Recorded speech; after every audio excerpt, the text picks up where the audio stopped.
I look at you and it's easy to see you are that someone I've been hello dear students, welcome back Prachi chemistry classes. आज का video lecture easy tricky video है। इस video lecture में हम बात करेंगे कि किसी भी कोऑर्डिनेशन कंपाउंड में आइसोमेरिज्म हम कैसे फाइंड कर सकते हैं, वो भी फ्यू सेकंड्स में। आइसोमेरिज्म से एक क्वेश्चन तो जरूर पूछा जाता है कॉम्पिटिटिव एग्जाम में। सो स्टूडेंट्स, ध्यान से इस वीडियो को लास्ट तक जरूर देखें और जो इस चैनल पर न्यू है वो चैनल को सब्सक्राइब जरूर करें, जिससे कि आपको न्यू कॉम्पिटिटिव एग्जाम्स की प्रिपरेशन की वीडियोस की अपडेट्स टाइमली मिल सके।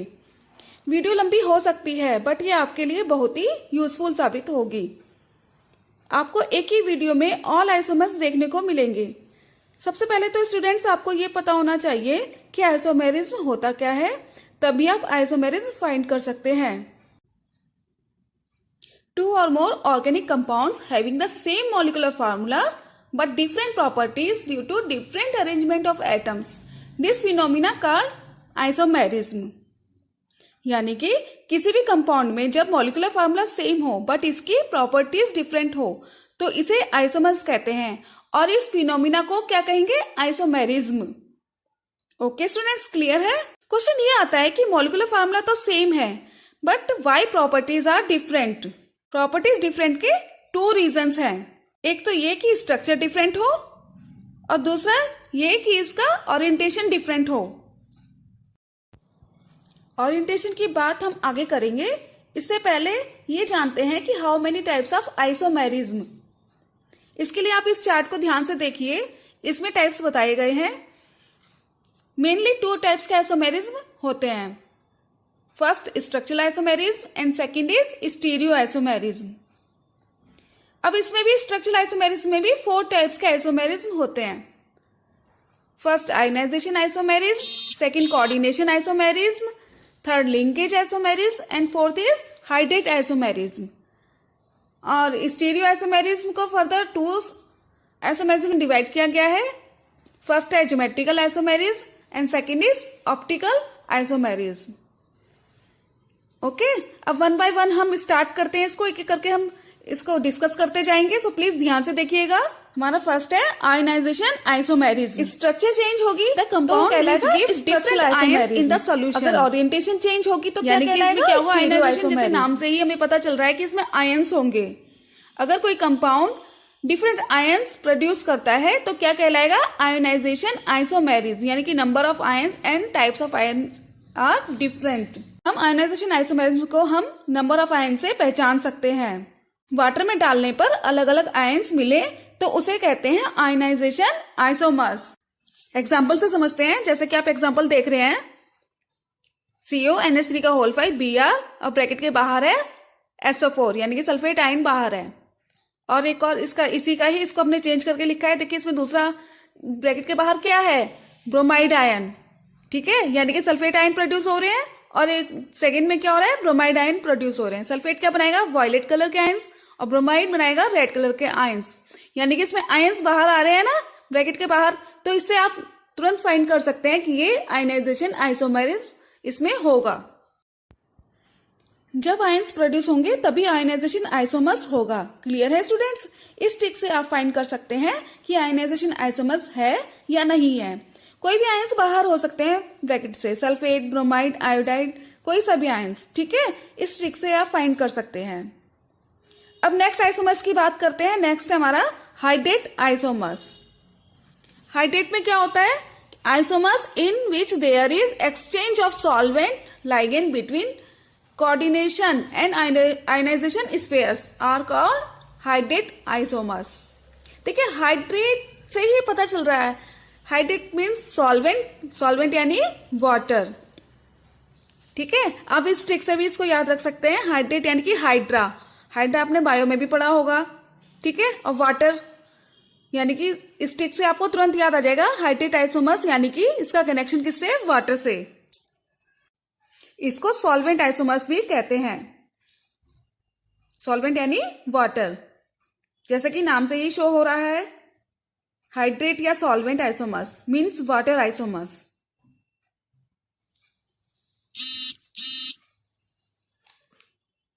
Isomers in which there is exchange of solvent या फिर water ligand between coordination and ionisation spheres are called hybrid isomers, यानी कि the exchange of free solvent molecules such as water, ammonia, alcohol etcetera. यानी कि इसमें इसके example में आपको वाटर मॉलिक्यूल देखने को मिलेगा, वाटर मॉलिक्यूल होगा ही होगा। ठीक है, जैसे कि आप एग्जाम्पल में देख रहे हैं क्रोमियम H2O का होल 6 Cl3, यानी कि इस एग्जाम्पल में क्या आ रहा है, देखो वाटर मॉलिक्यूल आ रहा है ना ब्रैकेट के अंदर, भले चाहे ब्रैकेट के अंदर हो या ब्रैकेट के बाहर हो, वाटर मॉलिक्यूल दिख रहा है, इसका मतलब हाइब्रिड आइसोमर्स प्रेजेंट है। ठीक है, वाटर एक्ट एज लाइकेन, ये water act as water crystallisation. Okay, यानी कि आप इस ट्रिक से फाइंड कर सकते हैं कि अगर हमारे एग्जाम्पल में वाटर मॉलिक्यूल है, चाहे वो ब्रैकेट के अंदर है चाहे ब्रैकेट के बाहर है, तो क्या शो हो रहा है, इसका मतलब हाइब्रिड आइसोमेरिज्म उसमें शो हो रहा है।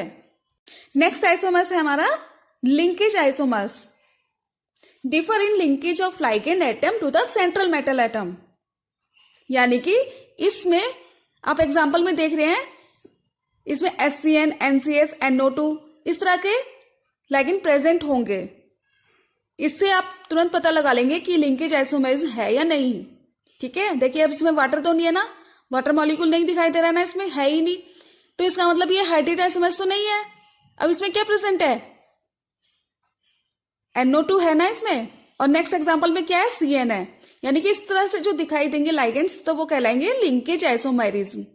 ठीक है, जैसे मैंने इसमें लिखा हुआ भी है, आप बस ये चीज याद रखिए कि CN, HCN, OCN, NO2, CO, NC या फिर NCS ये प्रेजेंट होंगे तो लिंकेज आइसोमेरिज्म प्रेजेंट होगा।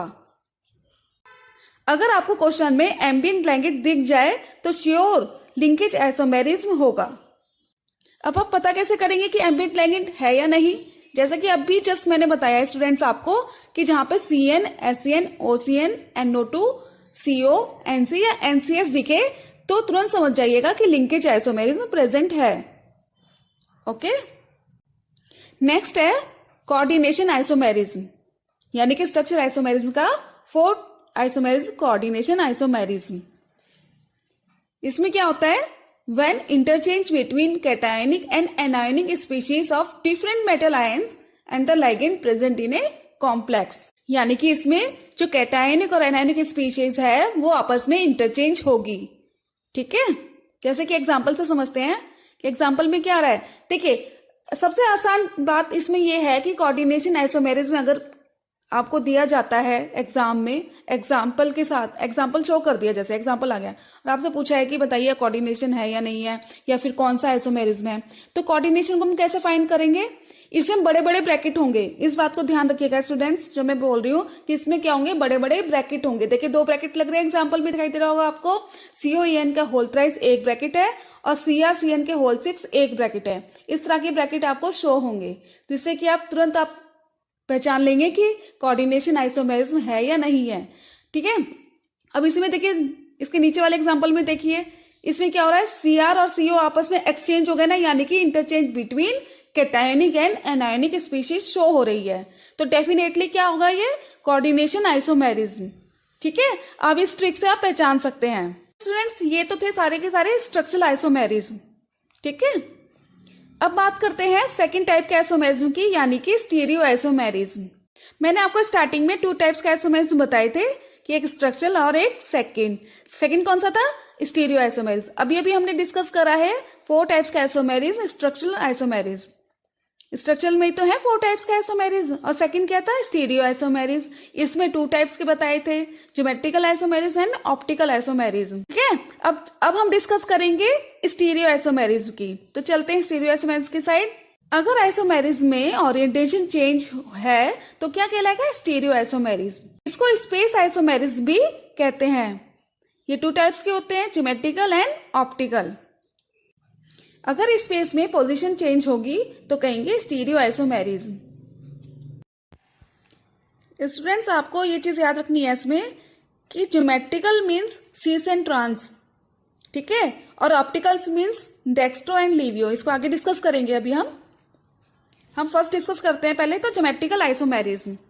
इसको हम क्या कहते हैं, कॉन्फ़िगरेशन आइसोमेरिज्म भी कहते हैं। This type of isomerism found in heteroleptic complexes due to different arrangement of ligand, यानी कि कार्बन कार्बन डबल बॉन्ड इसमें प्रेजेंट होगा और सिस एंड ट्रांसफॉर्म भी प्रेजेंट होगी, जिससे हम फाइंड कर सकते हैं कि ज्योमेट्रिकल आइसोमेरिज्म है या नहीं।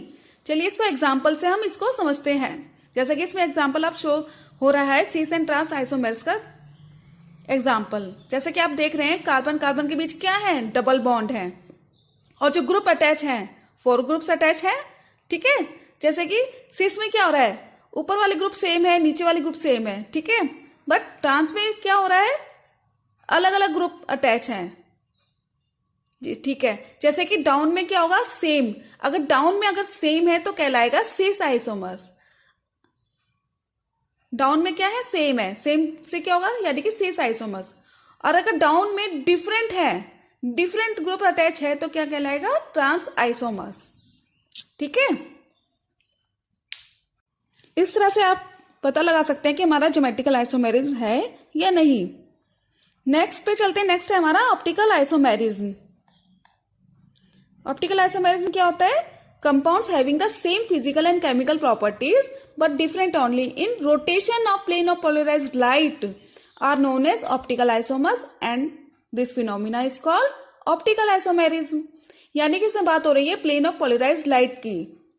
ठीक है, यानी कि इसमें क्या बनेगा, मिरर इमेज बनेगी। जैसे कि आप एग्जांपल में देख रहे हैं स्टूडेंट्स, क्या हो रहा है, मिरर इमेज शो हो रही है। क्या कहलाएगा फिर ये, optical isomerism.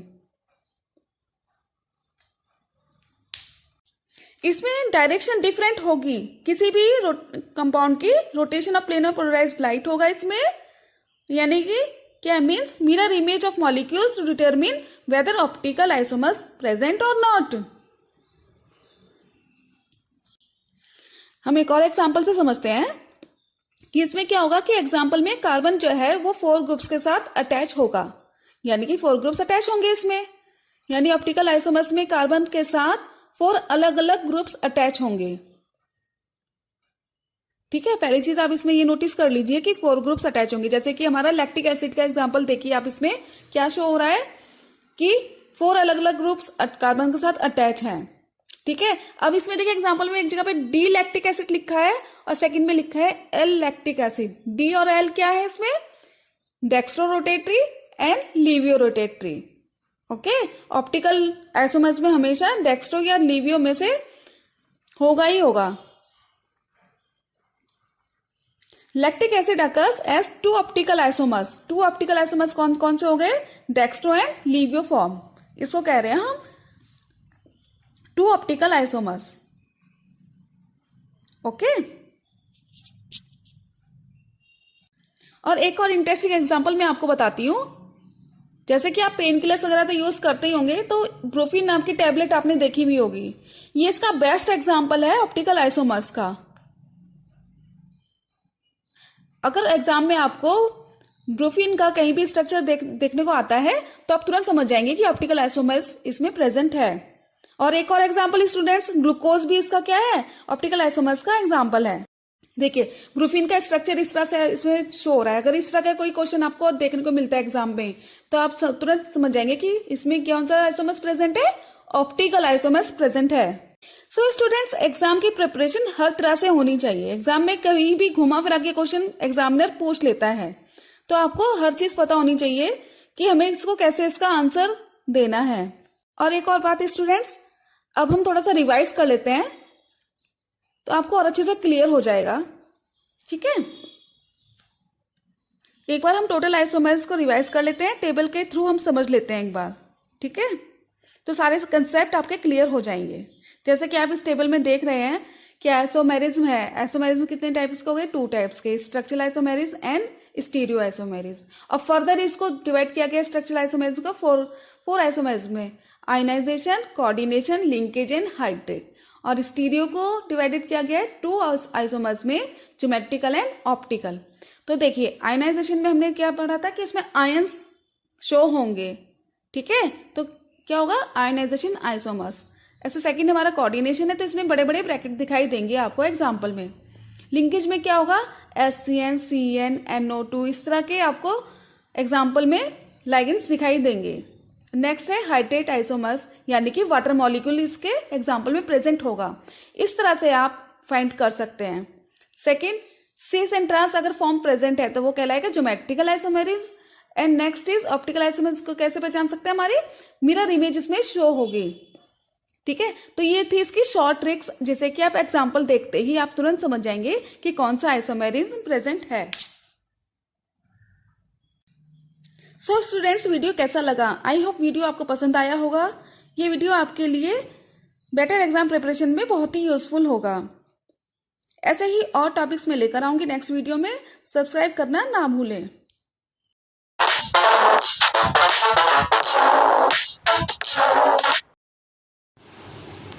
Hello students, welcome to my channel Prasha Chemistry Classes. I am Alka Sharma. This video lecture talk about top most important questions. Please watching this video till end for better preparation. Channel को subscribe करना ना भूलें, जिससे आपको आने वाली videos की update मिलती रहे। चलते हैं क्वेश्चन नंबर 1 की side. Question number 1. The element used for making solar cells is magnesium, sodium, silicon and calcium. बताइए क्या आंसर होगा इसका? Silicon. Silicon. Why silicon is the element used for making solar cells? Silicon is the most common semiconductor material used in solar cells. जैसे कि आप सभी जानते हैं कि ये एक सेमीकंडक्टर है, कॉमन सेमीकंडक्टर है जो कि सोलर सेल्स के मटेरियल में यूज होता है, इसलिए सिलिकॉन हमारा इसका आंसर होगा। एक और बात, solar cell is an electrical device that converts the energy of light directly to the electricity, so because the element use for making solar cells. Next question, philosopher wools is, इसमें से बताइए philosopher wool कौन सी है? Zinc oxide, zinc blended, zinc carbonate, zinc sulphate. बताइए।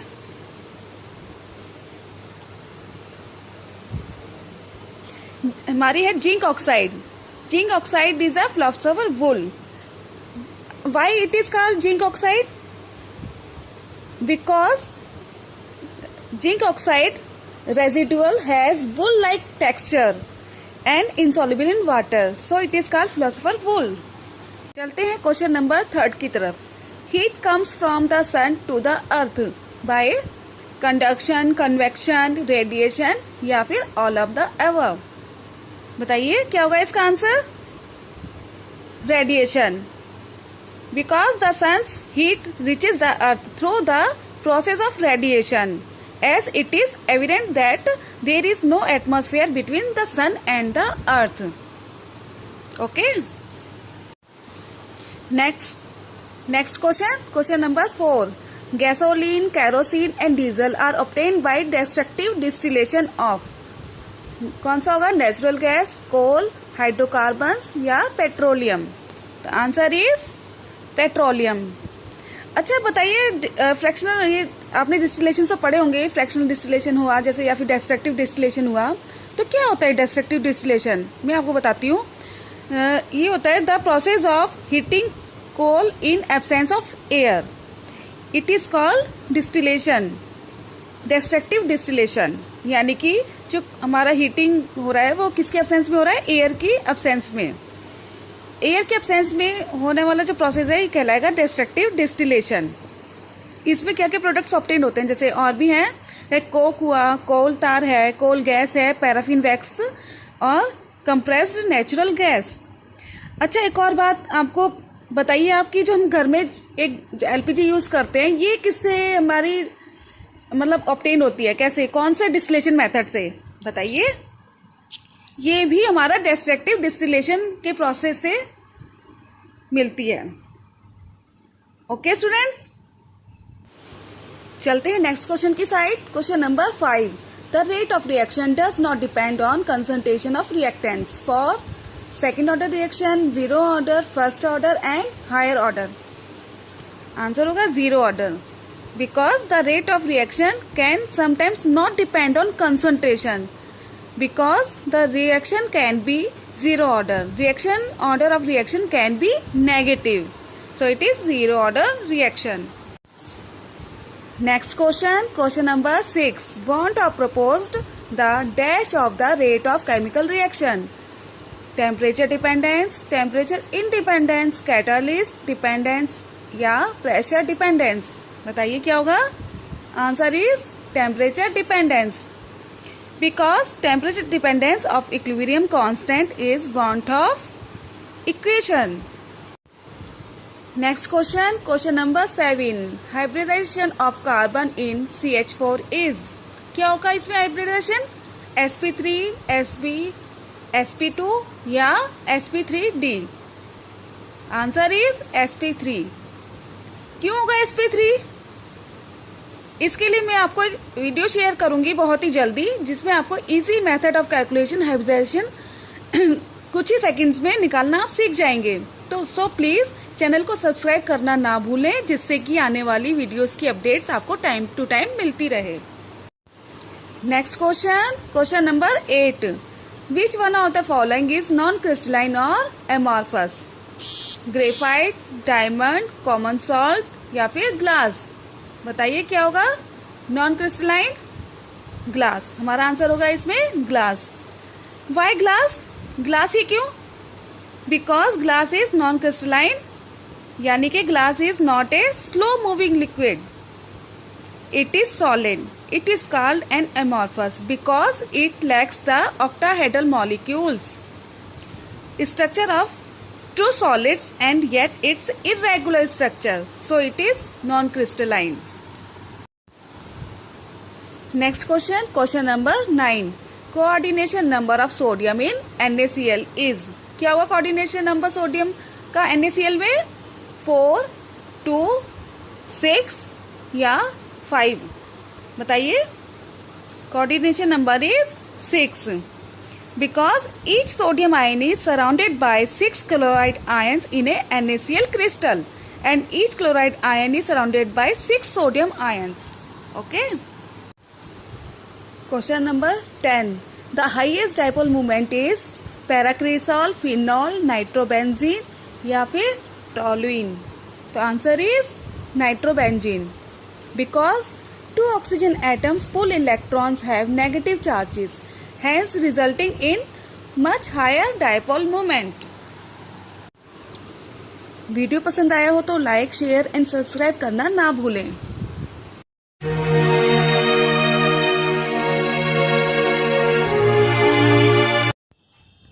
Welcome back dear students. आज इस वीडियो में हम डिस्कस करेंगे केमिस्ट्री के very important questions with explanation. ये एमसीक्यूज ऑल कॉम्पिटिटिव एग्जाम्स में आपको बहुत ही हेल्पफुल साबित होंगे. So please keep focus on this video till end. चलिए स्टार्ट करते हैं. Question number 1. Which of the following is an example of heterogeneous substance? क्या होगा? Table salt, pieces of copper, bottle water या कैंडल. तो answer होगा इसका candle. Because candle is heterogeneous mixture of wax and threads. जैसा कि आपने previous class में पढ़ा होगा कि सब्सटेंस भी 2 टाइप्स के होते हैं, homogeneous and heterogeneous. So dear students, science में बेसिक कंसेप्ट्स का क्लियर होना बहुत ही इंपॉर्टेंट होता है. ओके, चलते हैं next question. Which of the following is known as wood spirit? कौन से इसमें से वुड स्प्रिट किसको कहते हैं? Wood spirit, ethanol, methanol, propanol या म्यूटेनॉल. आंसर होगा मिथेनॉल, यानी कि CH3OH. Because methanol produce by destructive distillation of wood. Destructive distillation मैंने प्रीवियस वीडियो में आपको बताया था कि क्या होता है. इसके बारे में मैं आपको प्रीवियस वीडियो में बता चुकी हूं.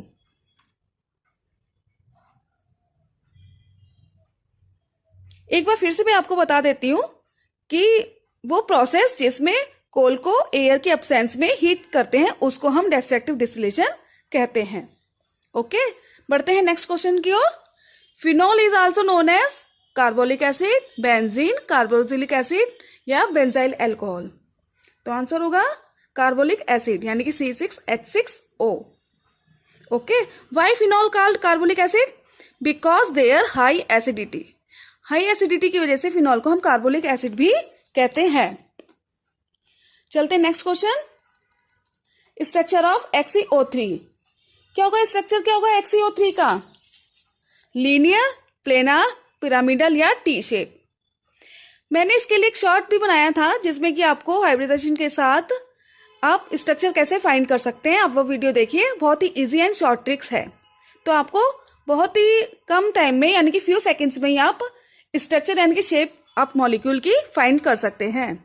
तो इसका आंसर क्या होगा? पिरामिडल। XeO3 की जो स्ट्रक्चर होती है वो होती है pyramidal.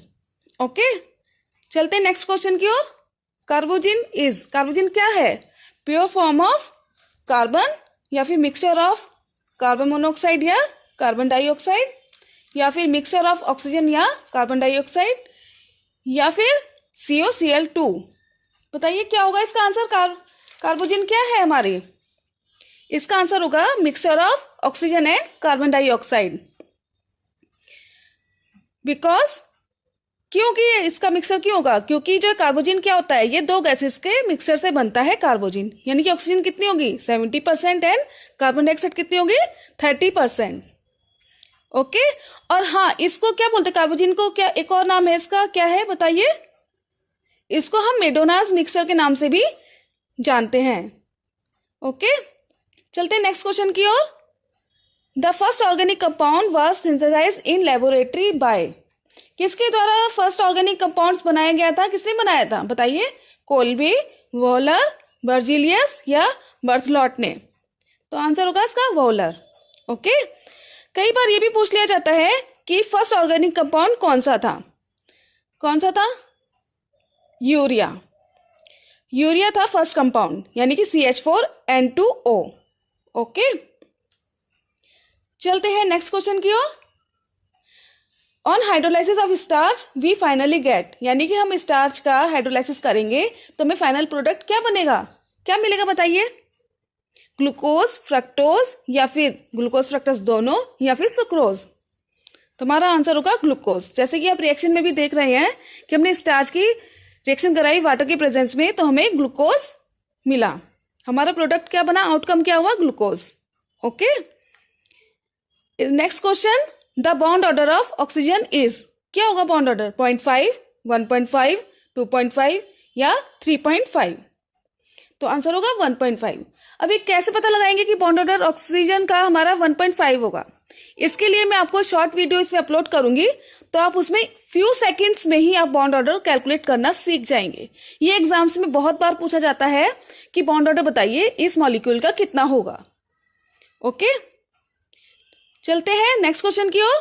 N emulsion is a colloid of, क्या है इमल्शन का कोलाइड? क्या है? लिक्विड इन ए गैस, या फिर gas in A solid, gas in a liquid, या फिर लिक्विड इन ए लिक्विड? तो हमारा आंसर होगा लिक्विड इन ए लिक्विड। बताइए इमल्शन क्या होता है? बताइए। इमल्शन वो होता है कोई भी मिक्सचर जो है वो उसमें नॉर्मली कोई दूसरा मिक्सचर मिक्स नहीं होता, यानी कि any mixture of liquid that do not normally mix together. Like जैसे हम एग्जांपल लेंगे ऑयल एंड वाटर का। ऑयल एंड वाटर आपस में मिक्स नहीं होते हैं, यानी क्या है? ये इमल्शन है। ओके, चलते हैं नेक्स्ट क्वेश्चन की ओर। Which type of colloidal system is expressed in the fog? जैसे कि आपने देखा होगा कि जब सर्दियां आती हैं तो उसमें कितना फॉग होता है, तो वो किस टाइप का कोलाइडल सिस्टम है? क्या कहेंगे उसको? Liquid in a gas, solid in a gas, liquid in a liquid, या फिर गैस इन ए लिक्विड?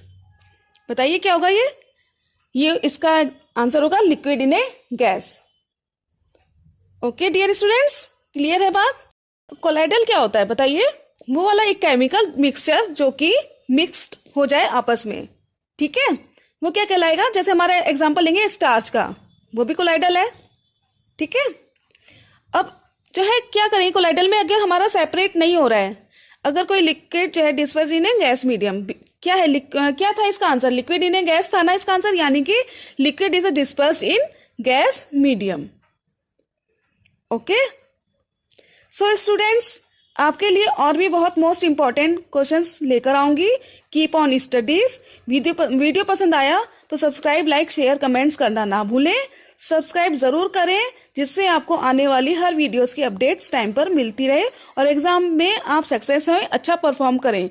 तो इसके लिए please keep on studies and focus on this video है मतलब आपको ये याद रखना होगा कि सारे इसमें जो भी कंसेप्ट हैं, आपके बेसिक केमिस्ट्री के कंसेप्ट सारे के सारे क्लियर होने चाहिए, जिससे कि हम स्टेप बाय स्टेप सारे क्वेश्चंस को सॉल्व करते हुए चलेंगे। और शॉर्ट एंड इजी मेथड्स जो हैं, जहाँ पे कैलकुलेशन की जरूरत पड़ती है, हमारा टाइम ज़्यादा वेस्ट ना हो एग्जाम टाइम में, तो मैं आपके लिए लेकर आऊंगी short and easy tricks. Her question की जहाँ पे जरूरत है मैं आपको पूरा सपोर्ट करूंगी, पूरी सारी चीज़ें मैं आपको क्लियर करते हुए चलूंगी, सारी चीज़ें, जिससे कि आपको किसी भी एग्जाम में कभी भी कोई भी प्रॉब्लम ना आए।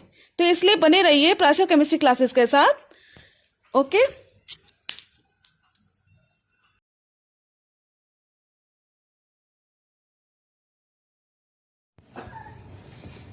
Dear students, welcome back Prashar chemistry classes.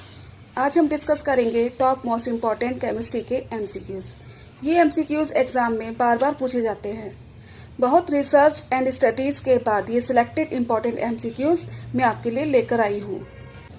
Video last तक जरूर देखें, कोई भी क्वेश्चन मिस ना करें। चलिए स्टार्ट करते हैं। Question number 1, which of the following is used as a preservative to protect processed food? Option है saccharin, sodium sulphate, BHT, sodium meta bisulphate. Food को प्रोटेक्ट करने के लिए कौन सा प्रिजर्वेटिव यूज करते हैं?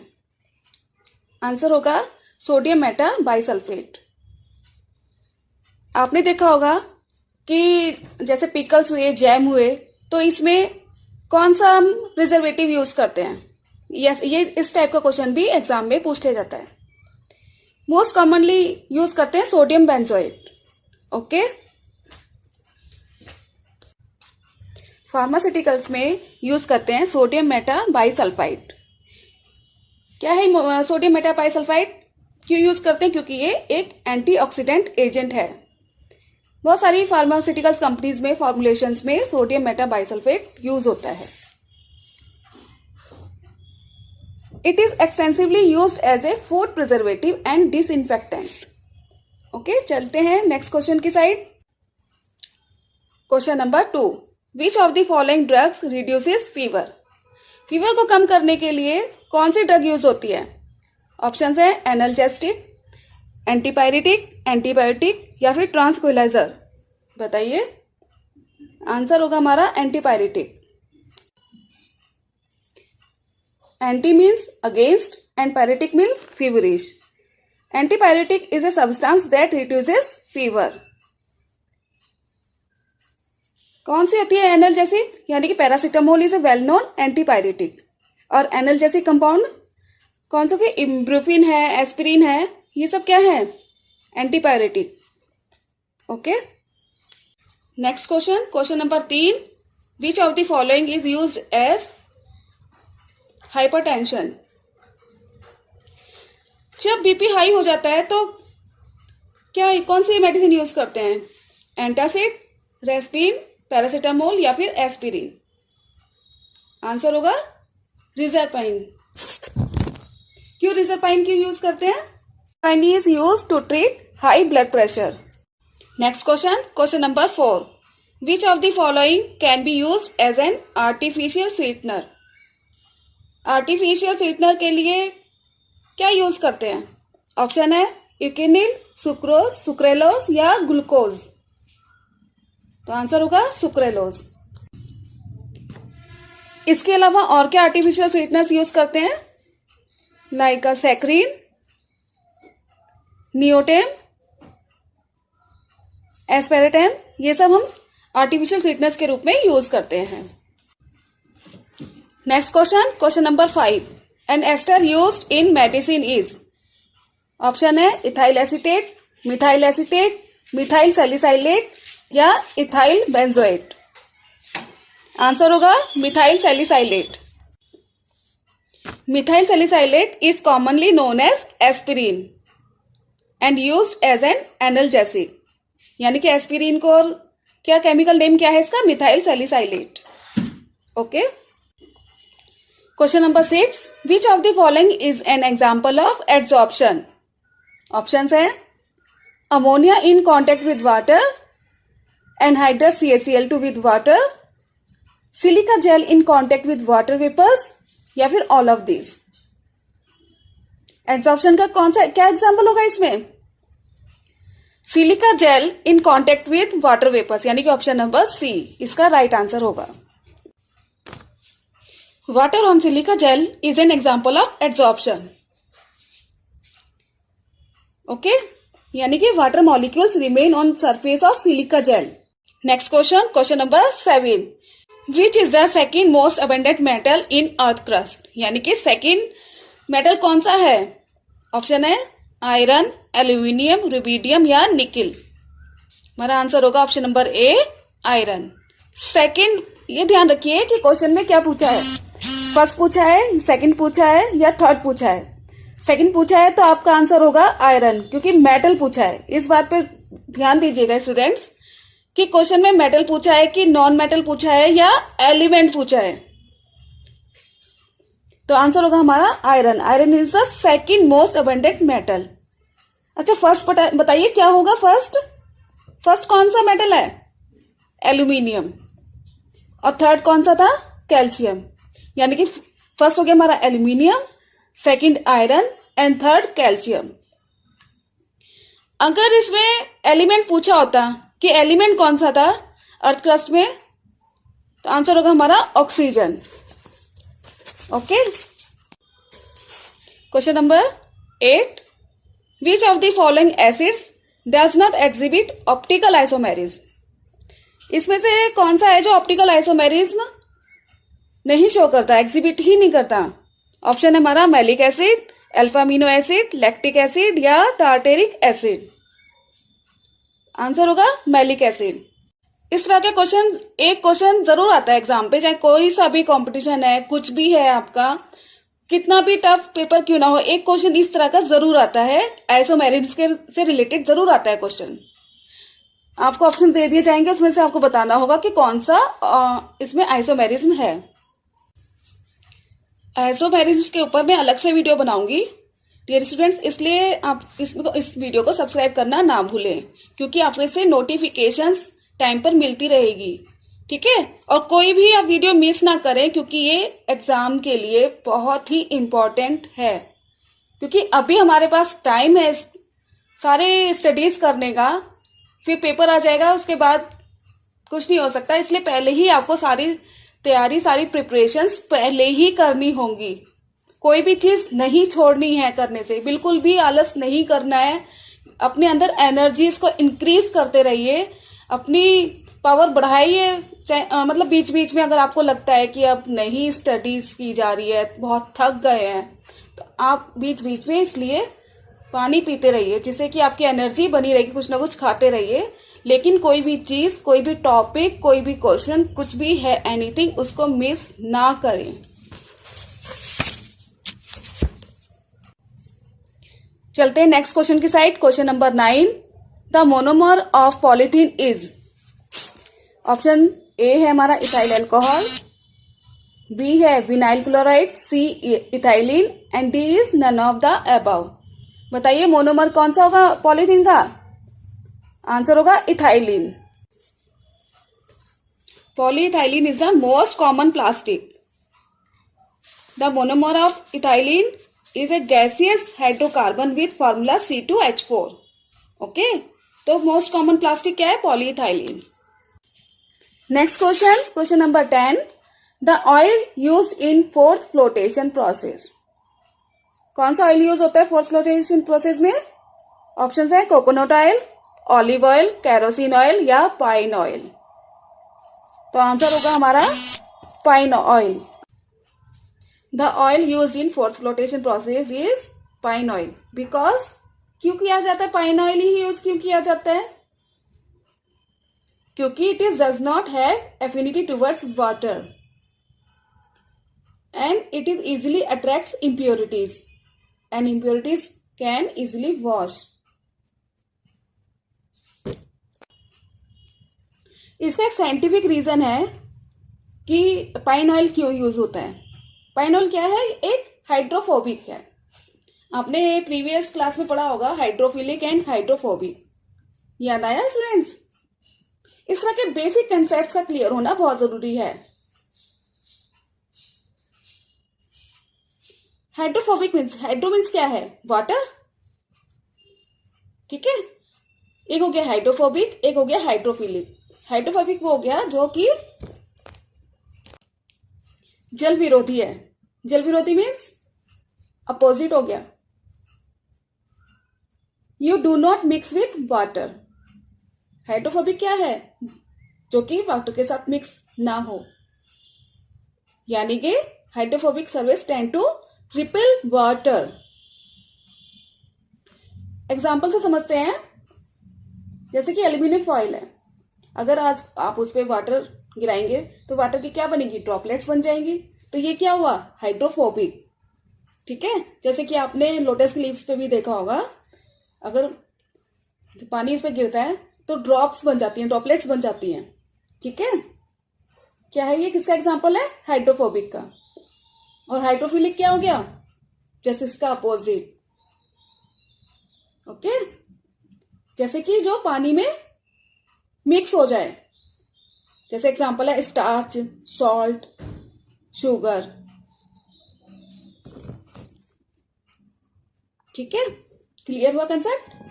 डियर स्टूडेंट्स, मैं आपको आने वाली वीडियोस में क्रूशियल टिप्स बताऊंगी, जिससे कि आप कोई भी एग्जाम कितना भी हार्ड क्यों ना हो उसे भी आप क्रैक कर लेंगे। तो आने वाली वीडियोस की नोटिफिकेशंस आपको मिलती रहे, इसके लिए आप चैनल को सब्सक्राइब जरूर करें। वीडियो पसंद आया तो लाइक, शेयर एंड कमेंट्स करना ना भूलें।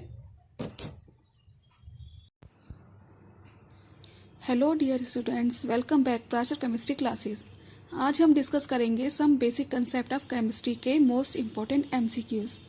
इस एमसीक्यूज में कुछ न्यूमेरिकल्स एमसीक्यूज भी हैं जिसे इजी मेथड में डिस्कस करेंगे।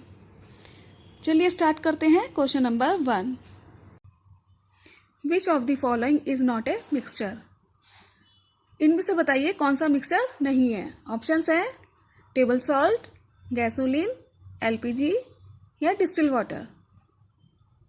टेबल सॉल्ट यानी कि NaCl, दो चीजों से मिलकर बना हुआ है, तो ये तो क्या हो गया? मिक्सचर है या नहीं? मिक्सचर है, दो चीजों से मिलकर बना है यानी कि मिक्सचर है, ये तो आंसर नहीं होगा इसका। गैसोलीन, एलपीजी तो सभी घरों में यूज करते हैं। क्या होती है इसकी फुल फॉर्म बताइए? Liquid petroleum gas. तो ये भी हमारा आंसर नहीं होगा। Option number D, distil water. Distil water answer होगा इसका, ये मिक्सचर नहीं है। Okay, next question, question number 2, mixture of all gases constitute is. हमारे ऑप्शन है होमोजीनियस, हेट्रोजीनियस, एलिमेंट या फिर कंपाउंड। बताइए इसका आंसर क्या होगा? Mixture of all gases constitute, यानी कि मिक्सचर का कितने कॉन्स्टिट्यूट क्या है, इसका आंसर बताइए। आपने पहले पढ़ा होगा होमोजीनियस और हेट्रोजीनियस मिक्सचर्स के बारे में, ये मैंने प्रीवियस अपने वीडियोस में डिस्कस भी किया है। मैं फिर से बता देती हूँ आपको। होमोजीनियस सॉल्यूशन वो होते हैं जिसमें चीज यूनिक फॉर्म में मिक्स्ड हो जाती है, उसको सेपरेट नहीं कर सकते हैं। जैसे एग्जांपल लेते हैं शुगर सॉल्यूशन या फिर salt solution, sugar mix with water. Okay, और हेट्रोजीनियस जस्ट इसके अपोजिट हो गए, जिसको कि सेपरेट कर सकते हैं। ठीक है, क्लियर है? तो इसका आंसर बताइए क्या होगा? इसका आंसर होगा होमोजीनियस, यानी कि mixture of all gases constitute is homogeneous. चलते हैं next question, question number 3,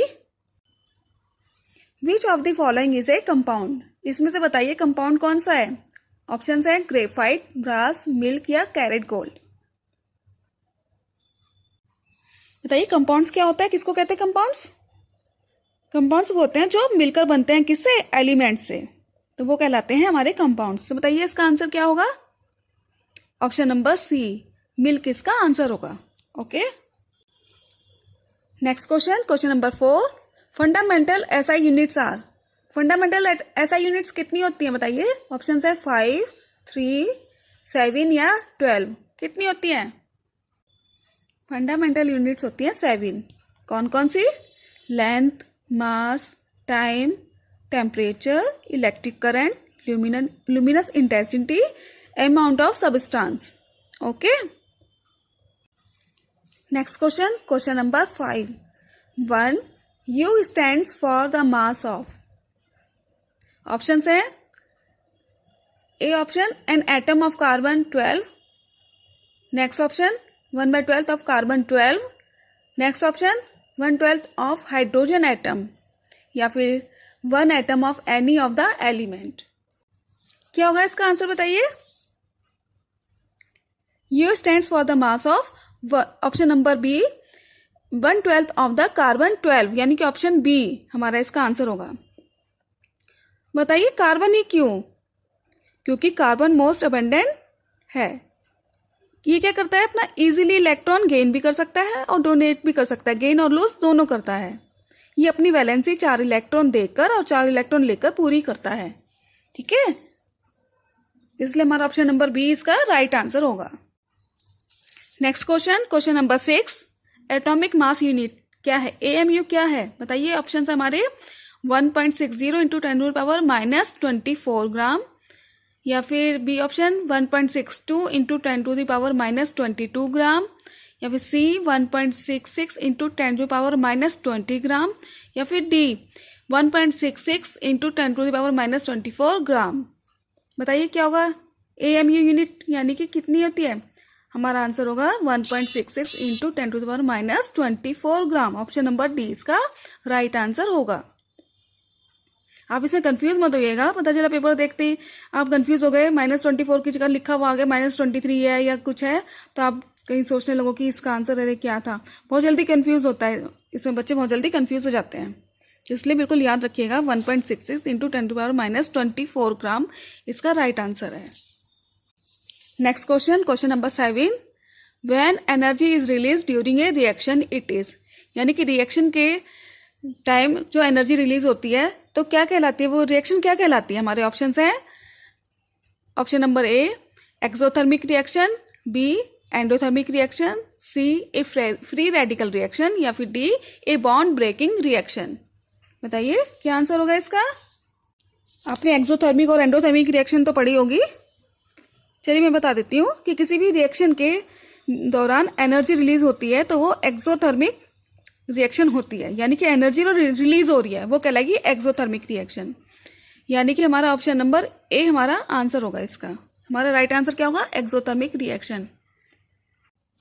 next question number 8. The energy levels K L M N of orbit are, यानी एनर्जी लेवल्स का जो है वो किसने ऑर्बिट दिया था? के एल एम एन को. ऑप्शन हमारे ऑप्शन है. Option number A John Dalton, B John Thomson, या सी बोर ने दिया था, या फिर इनमें से कोई नहीं. हमारा राइट आंसर होगा ऑप्शन नंबर सी, यानी कि बोर ने प्रपोज किया था एटॉमिक मॉडल. आपको याद आया होगा, अभी आपने प्रीवियस क्लास में पढ़ा है अभी इसको, कि एनर्जी लेवल्स जो है के एल एम एन ऑर्बिट के किसने दिया था? Bohr model, atomic model. Okay, चलते हैं नेक्स्ट क्वेश्चन की side. Question number 9. The principal energy level is 5. What is the number of electron present in that orbit? अगर प्रिंसिपल एनर्जी लेवल हमारा 5 है तो कितने इलेक्ट्रॉन प्रेजेंट होंगे ऑर्बिट में? ऑप्शन है 25, नेक्स्ट ऑप्शन 50, नेक्स्ट ऑप्शन 2 होगा, या फिर डी ऑप्शन 10 होगा. बताइए इनमें से क्या आंसर होगा इसका? बहुत ही सिंपल सा फॉर्मूला है इसको कैलकुलेट करने के लिए, 2n². ये बहुत बेसिक चीजें हैं, आपको पता होनी चाहिए. इसी से ही आगे की चीजें कैलकुलेट भी होती हैं. सारी चीजों में यूज होता है ये, आगे जाके आगे की क्लासेस में सब में यूज होगा. ये किससे कैसे कैलकुलेट होगा? ये 2n² से, यानी कि 2 इंटू एनर्जी लेवल कितना दिया हुआ है? 5 का स्क्वायर, यानी कि क्या आंसर होगा इसका? कैलकुलेट करेंगे तो 50 आंसर आएगा इसका. ओके, यानी कि ऑप्शन नंबर बी हमारा राइट आंसर होगा. Next question number 11. The percentage of nitrogen in urea is about, यानी कि यूरिया में नाइट्रोजन की कितनी परसेंटेज होती है वो हमें बतानी है. हमारे ऑप्शंस हैं 46, 85, 18 या 28. स्टूडेंट्स, इस तरह के क्वेश्चन जरूर आता है एग्जाम में, बिल्कुल ध्यान से देखिएगा. मैं आपको एक एक स्टेप्स बहुत अच्छे से बताऊंगी, बिल्कुल भी टेंशन नहीं लेना है आपको. बस आप फोकस रखिए इस वीडियो में, बिल्कुल ध्यान से देखिए क्या चीज क्या से बताई जा रही है, और जो फॉर्मूलाज बताए जा रहे हैं उसको आपको याद रखना है. तो इस क्वेश्चन में हमें यूरिया में जो नाइट्रोजन प्रेजेंट होती है वो उसकी परसेंटेज बतानी है. तो सबसे पहले आपको ये भी याद होना चाहिए कि यूरिया का फार्मूला क्या होता है. केमिकल फार्मूला क्या होता है? NH2CO NH2. ठीक है. और नाइट्रोजन के कितने मॉलिक्यूल होते हैं? 14 और एंड 2 यानी कि 2 इंटू 14 कितना हो गया 28 हो गया। और मॉलिक्यूलर मास कितना होगा यूरिया का, अब इसे कैलकुलेट करेंगे, हमें फॉर्मूला पता होगा तो हम मॉलिक्यूलर मास भी कैलकुलेट कर लेंगे। NH2CO NH2 इसका मॉलिक्यूलर मास होगा 60 ग्राम पर मोल। अब ये 60 कैसे आया, कैलकुलेट करेंगे इसको भी।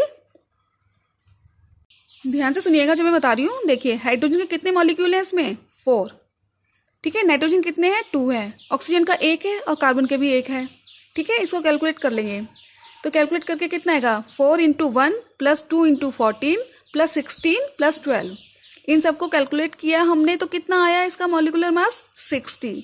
इस तरह से कैलकुलेट करना है। अब इसको हमें फार्मूले में पुट कर देना है, यानी कि कितना होगा N इक्वल्स टू W/M, यानी कि 28 डिवाइडेड बाई 60 इंटू 100। अब इंटू 100 इसलिए क्योंकि हमें परसेंटेज निकालनी है, तो इसको कैलकुलेट करके हमारा आंसर आया है 46, यानी कि option number A is the right answer.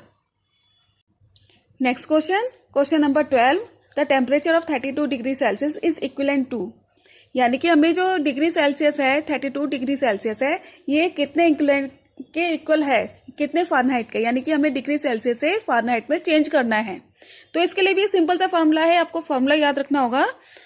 देखिए इसमें मैंने लिखा हुआ है डिग्री सेल्सियस इंटू 9/5 प्लस 32, ये फॉर्मूला आपको याद रखना है कि डिग्री सेल्सियस से फारेनहाइट में चेंज करने का ये फॉर्मूला आपको याद रखने का सिंपल फॉर्मूला है, बस आपको ये फॉर्मूला याद रखना है। यानी कि degree Celsius into 9/5 plus 32 equals two degree Fahrenheit.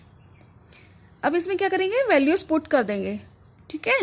Degree Celsius हमें कितना दिया हुआ है 32 इंटू 9/5 प्लस 32, ठीक है। अच्छा आपको बॉड मास रूल याद है आपको, इसमें बॉड मास रूल लगेगा, ओके। यानी कि सबसे पहले क्या यूज होगा, बॉड मास रूल में क्या यूज होता है, सबसे पहले डिवीजन, मल्टीप्लीकेशन, एडिशन है, सब्सट्रैक्शन, ओके। तो अब इसमें हम वैल्यूज पुट कर दी हमने, अब इसको कैलकुलेट करेंगे। सबसे पहले हमें डिवाइड हटाना है 9/5, फिर उसके बाद मल्टीप्लाई करेंगे, उसके बाद देन प्लस कर देंगे।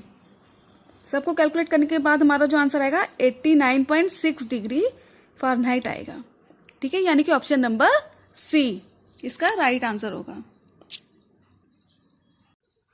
Next question, question number 13, elements are arrange in periodic table in increasing order of their, किसके अकॉर्डिंग रखा गया पीरियोडिक टेबल में एलिमेंट्स को अरेंज किसके अकॉर्डिंग किया हुआ है। हमारे ऑप्शंस हैं valency, mass number, oxidation state या चार्ज ऑन न्यूक्लियस। बताइए क्या आंसर होगा इसका। Atomic number is fundamental property, क्या है atomic number is fundamental property. In periodic table elements are arrange in increasing atomic numbers, ठीक है। पीरियोडिक टेबल में जो एलिमेंट्स हैं किसके अकॉर्डिंग अरेंज किए हुए हैं, इंक्रीजिंग एटॉमिक नंबर्स के अकॉर्डिंग। तो हमारा राइट आंसर क्या होगा, option number D, charge on nucleus, okay. Next question, question number 14, how many numbers of moles present in 32 gram methane. 32 gram methane में कितने नंबर ऑफ मोल्स प्रेजेंट हैं, इसका भी सिंपल सा फॉर्मूला है, यानी N इक्वल्स टू W/M, यानी कि given mass divided by molar mass. यानी कि CH4 का मॉलिक्यूलर वेट कितना होगा, वही वाला फॉर्मूला है मॉलिक्यूलर वेट कैलकुलेट करने के लिए। CH4 कार्बन के 12 प्लस हाइड्रोजन के 1 इंटू 4 इक्वल्स टू 16 हो गया। और हमें गिवन मास कितना दिया हुआ है 32 divided by 16 equals to 2 mole, यानी कि option number B is the right answer, okay. Next question, question number 15, what will be the percentage of carbon in CH4, यानी कि मीथेन में कार्बन की परसेंटेज बतानी है, ठीक है। इसके लिए भी हम क्या करेंगे, परसेंटेज ऑफ कार्बन निकालना है, तो उसी का मास कितना होगा 12 होगा। कार्बन के कितने होते हैं 12, यानी कि इसमें वही फॉर्मूला लगेगा, percentage of carbon equals to 12 upon molar mass of the compound. Compound का मोलर मास कितना हो गया 16, यानी कि 12 डिवाइडेड बाय 16 इंटू 100, ठीक है। परसेंटेज निकालनी इसलिए 100 करेंगे, तो कैलकुलेट करके कितना है हमारा 75%, ठीक है। तो option number C is the right answer 75%। Dear students, आपको ये वीडियो कैसा लगा कमेंट्स करके बताइएगा। जिन्होंने सब्सक्राइब नहीं किया है वो सब्सक्राइब कर लीजिए, जिससे आने वाले नई वीडियोस में भी आपको नोटिफिकेशंस मिलते रहें। और आगे भी आपके कॉम्पिटिशन के बहुत ही इंपॉर्टेंट एमसीक्यूज में लेकर आऊंगी, जिसमें छोटी छोटी चीज़ें भी बताई जाएंगी, जिससे कि आपके आगे आने वाले प्रिपरेशन में बहुत ही हेल्प मिलेगी आपको। वीडियो पसंद आया हो तो subscribe, comment, share and like करना ना भूलें। Okay students, hello dear students, welcome back प्राचर केमिस्ट्री क्लासेस। आज हम डिस्कस करेंगे केमिस्ट्री के चैप्टर सॉल्यूशंस के टॉप मोस्ट इम्पॉर्टेंट एमसीक्यूज। इस चैप्टर से एंट्रेंस एग्जाम में क्वेश्चन जरूर पूछे जाते हैं, so please don't miss this video and watch till end. चलिए स्टार्ट करते हैं क्वेश्चन नंबर 1 से। Diffusion of solvent through a semi permeable membrane is called. इस क्वेश्चन में पूछा है जब भी डिफ्यूजन ऑफ सॉल्वेंट होगा सेमी परमिएबल मेम्ब्रेन के थ्रू तो उसको क्या कहेंगे। ऑप्शंस हैं एक्टिव एब्जॉर्प्शन, डिफ्यूजन, ऑस्मोसिस या प्लाज्मोलाइसिस। बताइए क्या आंसर होगा इसका, जल्दी से सोच के बताइए जल्दी से। अगर हम वाटर के डिफ्यूजन मेम्ब्रेन की बात करें तो वाटर मूव करेगा from low solute to high solute, means जहां पर सॉल्यूट की कंसंट्रेशन हाई होगी वाटर वहां मूव करेगा। अब बात करते हैं सेमी परमिएबल मेम्ब्रेन की, तो यहाँ पर सॉल्वेंट पास होगा, सॉल्यूट मॉलिक्यूल्स पास नहीं होंगे।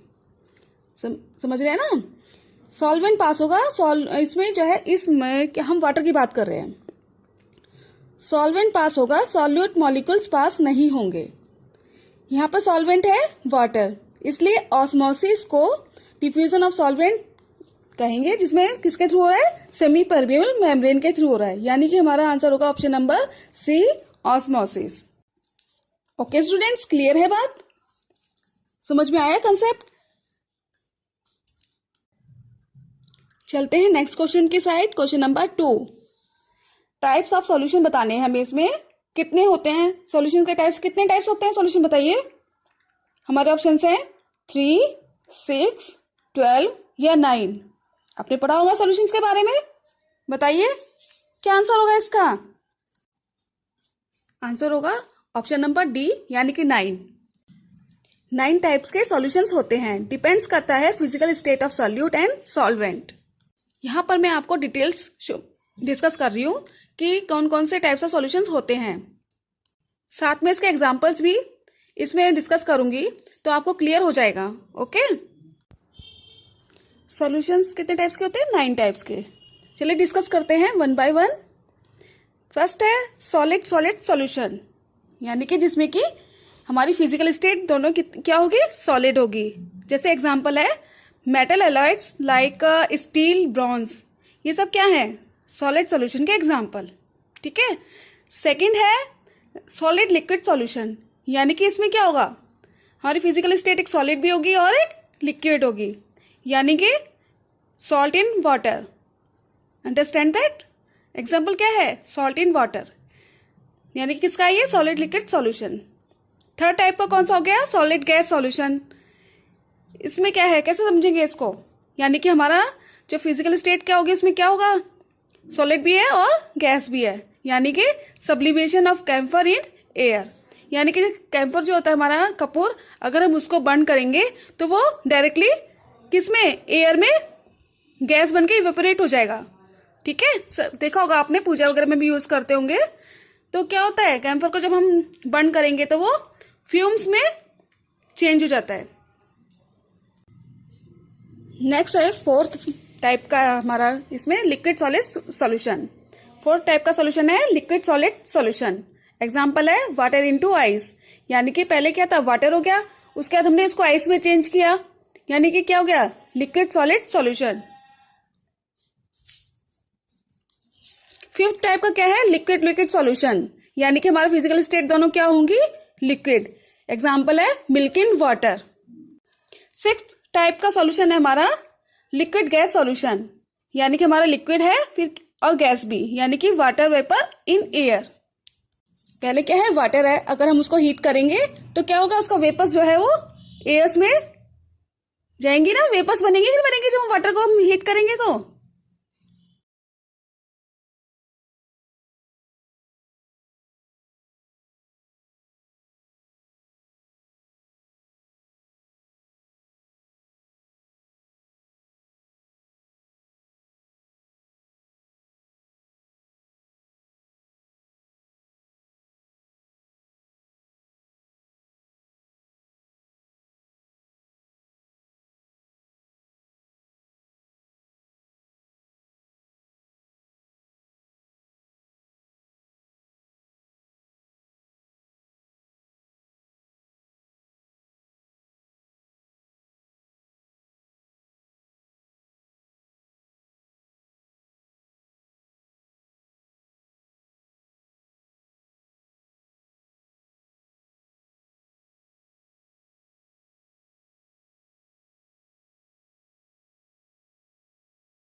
इसके लिए आप इस